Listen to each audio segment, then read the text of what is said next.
ಈಗ ಹೈಕಮಾಂಡ್ನವರು ನನಗೆ ರಾಜ್ಯಸಭಾಕ್ಕೆ ಹೋಗಿ ಅಂತ ಹೇಳಿದ್ರು. ರಾಜ್ಯಸಭಾಕ್ಕೆ ಹೋಗಿ ಅಂತ ಹೇಳಿದ್ರು.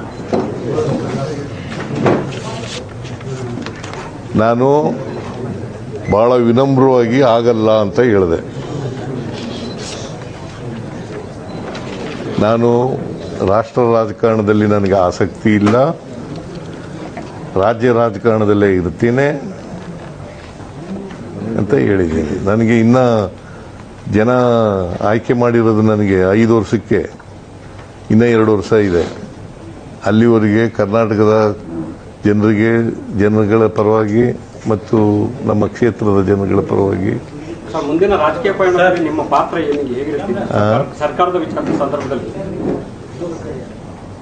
ನಾನು ಈಗಾಗಲೇ ಹೇಳಿದ್ದೀನಿ, I will continue in active politics.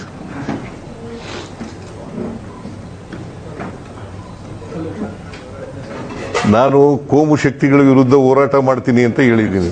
ರಾಜಕೀಯ ಪಾತ್ರ ಅಂದ್ರೆ ಡೆಲ್ಲಿಯಲ್ಲಿ ಆಗ್ಲಿಲ್ವಾ ಸರ್? ಕಾರಣ ಏನು ಸರ್? ಏನು ಕಾರಣ ಏನು ಸರ್ ರಾಜೀನಾಮೆಗೆ? ನಾನು ಮೊದಲಿಂದ ಹೇಳ್ತಾ ಇದ್ನಲ್ಲ, ಹೈಕಮಾಂಡ್ನವರು ಯಾವಾಗ ಹೇಳ್ತಾರೆ ಆವಾಗ ಕೊಡ್ತೀನಿ ಅಂತ ಹೇಳಿದ್ದೆ. ಒತ್ತಡ ಏನಾಗ್ತದೆ? ನಾನೇ ಸ್ವಯಂ ಪ್ರೇರಿತನಾಗಿ ಅವ್ರು ಹೇಳಿದ ತಕ್ಷಣ ಕೊಟ್ಟಿದ್ದೇನೆ.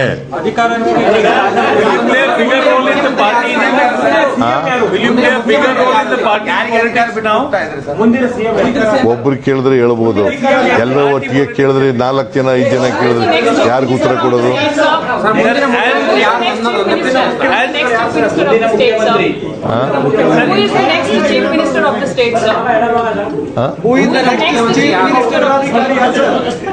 Whatever legislative party takes a decision, High Command takes a decision, he will be the Chief Minister.